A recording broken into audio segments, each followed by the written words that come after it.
লন্ডনের বাকিংহাম প্যালেসের রাজবাড়ির সামনে থেকে আপনাদের সকলকে স্বাগত জানাচ্ছি। আমি তানভীর আহমেদ।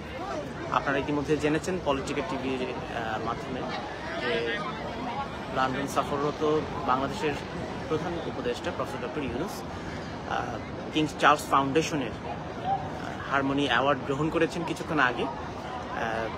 কিং চার্লস ফাউন্ডেশনের ওয়েবসাইটে দেওয়া তথ্য অনুযায়ী আমরা দেখলাম তিনি একটি সনদপত্র গ্রহণ করছেন ফাউন্ডেশনের একজন কর্মকর্তার হাত থেকে।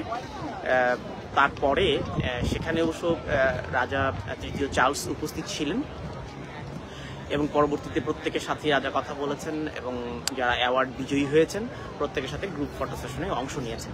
তবে যে আলোচনাটি সকাল থেকে হচ্ছিল বা গত কয়েকদিন ধরেই হচ্ছিল, আদৌ প্রফেসর ডক্টর ইউনুস এই প্রিন্স চার্লস অ্যাওয়ার্ড পাবেন কিনা, এবং যে ওয়েবসাইটটিতে আগে নমিনেশন ঘোষণা করা হয়েছিল সেখানে প্রফেসর ইউনুসের নাম ছিল না, এবং পরবর্তীতে আজকে আমরা দেখলাম চূড়ান্তভাবে যখন এই হারমোনি অ্যাওয়ার্ডটি দেওয়া হয় তখন সেখানে প্রফেসর ইউনুসের ছবি রয়েছে। তো যে কথাটি বলছিলাম, প্রফেসর ইউনুস আজ সকালে বাকিংহাম প্যালেসে রাজা তৃতীয় চার্লসের সাথে একটি সৌজন্য সাক্ষাৎ করেছেন। সেই সৌজন্য সাক্ষাতের ছবিটি ভাইরাল হয়েছে এবং স্বাভাবিকভাবে প্রশ্ন উঠেছে, সকালে রাজবাড়িতে প্রফেসর ইউনুস রাজার সাথে দেখা করলেন, কিন্তু সেখানে রাজার হাত থেকে কেন পুরস্কারটি তিনি গ্রহণ করলেন না? এই প্রশ্নটি দিনভর আলোচনায় ছিল, নানা সামাজিক যোগাযোগ মাধ্যমে আলোচনার কেন্দ্রবিন্দুতে ছিল, রাজার হাত থেকে কেন পুরস্কারটি নিলেন না। এখন আমরা কিংস চার্লস ফাউন্ডেশনের যে অফিসিয়াল ফেসবুক পেজ আছে এবং কিংস চার্লস ফাউন্ডেশনের যে ওয়েবসাইট আছে সেখানে যে অ্যাওয়ার্ড গ্রহণকারীদের যে ছবিগুলো প্রকাশ করা হয়েছে সেখানে কাউকেই রাজা নিজ হাতে ছবি তুলে দিচ্ছেন এমন ছবি আমরা এখনো পাইনি। সেখানে প্রত্যেককেই নামটা আমরা জানতে পারবো কে তার হাতে রাজপরিবারের সদস্য নাকি কিংস চার্লস ফাউন্ডেশনের কোনো ট্রাস্টি বা ফেলো কে দিয়েছেন। আমরা দেখেছি প্রধান উপদেষ্টা প্রফেসর ইউনুস পুরস্কারটি গ্রহণ করেছেন, অ্যাওয়ার্ডটি গ্রহণ করেছেন। এটি একটি সনদপত্র। এই সনদপত্রটির ছাড়াও আর কোনো আর্থিক ব্যাপার রয়েছে কিনা, প্রাইজ মানি রয়েছে কিনা, মেডেল রয়েছে কিনা বা ক্রেস্ট রয়েছে কিনা সেটি এখনো আমরা জানি না। এই মাত্র আমরা জানতে পারলাম একটি ফটো রিলিজ হয়েছে। এই ফটোতে দেখা যাচ্ছে professor Yunus King's Charles harmony award গ্রহণ করছেন ফাউন্ডেশনের একজন কর্মকর্তার হাত থেকে। এই হচ্ছে খবর। এখন আজকের বিকেলে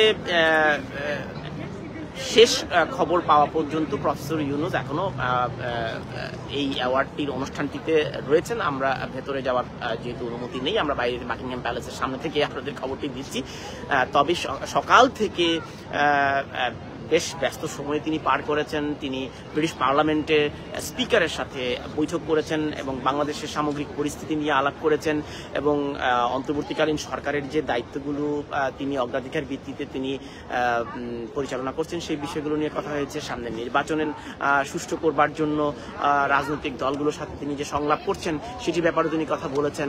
এবং আগামীকাল সবচেয়ে গুরুত্বপূর্ণ যে বৈঠকটি লন্ডনে অনুষ্ঠিত হবে, অর্থাৎ শেষ দিন প্রফেসর ডক্টর ইউনুসের, এই শেষ দিনটিতে তিনি হোটেলে বিএনপির ভারপ্রাপ্ত চেয়ারপারসন তারেক রহমানের সাথে বৈঠক করবেন এবং তারেক রহমান প্রফেসর ডক্টর ইউনুসের হোটেলে যাবেন এবং সেখানে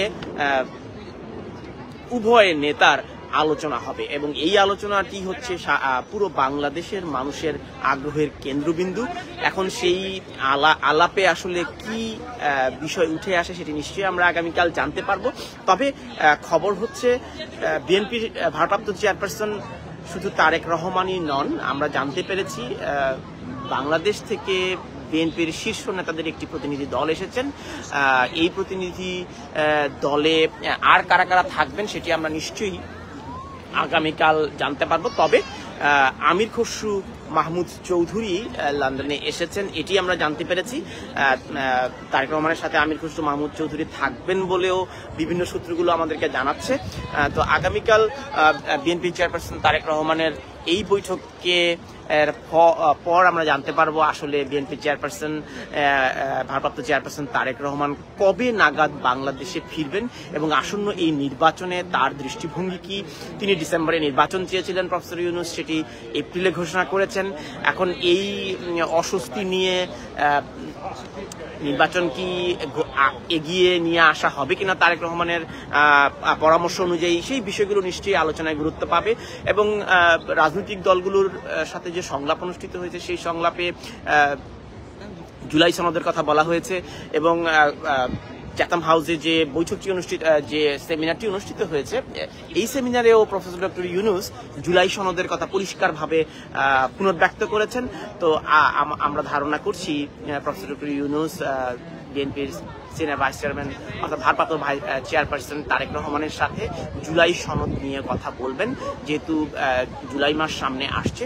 এই জুলাই সনদ বাস্তবায়ন এবং সাবেক প্রধানমন্ত্রী শেখ হাসিনা বা আওয়ামী লীগের যে সমস্ত নেতাদের বিরুদ্ধে মামলা দেওয়া হয়েছে, সেই মামলাটি আন্তর্জাতিক অপরাধ ট্রাইব্যুনালসে মামলা শুরু হয়েছে। সেই মামলাটি কতটুকু নিষ্পত্তি করা যাবে নির্বাচনের আগে, সে বিষয়গুলো নিয়ে কথা হবে নিশ্চয়ই। তবে স্বরাষ্ট্রমন্ত্রী আজকে বলেছেন তারেক রহমানের দেশে ফিরতে আর কোনো বাধা নেই। তাহলে সবুজ সংকেত আসলে আমরা দেখতে পাচ্ছি, তারেক রহমানের দেশে ফিরে আসার সবুজ সংকেত মিলেছে স্বরাষ্ট্র উপদেষ্টার কাছ থেকে। তো বাকিংহাম প্যালেস থেকে এ পর্যন্ত বিদায় নিচ্ছি। কিংস চার্লস অ্যাওয়ার্ডের সর্বশেষ সংবাদ আপনাদেরকে জানালাম। যারা পলিটিকা নিউজের এই পেজটি সাবস্ক্রাইব করেননি তারা নিশ্চয়ই আপনারা সাবস্ক্রাইব করবেন পরবর্তী আপডেটের জন্য। আমাদের সাথে থাকার জন্য ধন্যবাদ।